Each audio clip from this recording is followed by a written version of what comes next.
Hello, in this video we're gonna check the size of OUKITEL OKT1 tablet and compare it to my hand, and I would consider my hand to be a small sized small man hand, and here's a coin just to help you compare.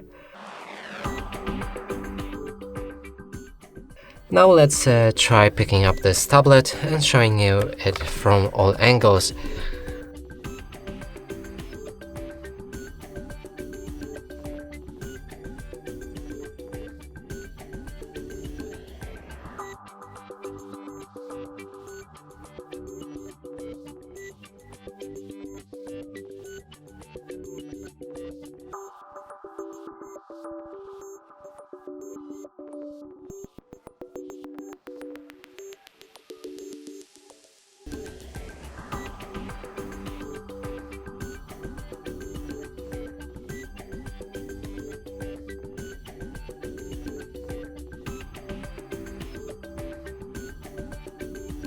And that's it for this video. Hope you like it. Please consider subscribing to our channel, leave a like and a comment below.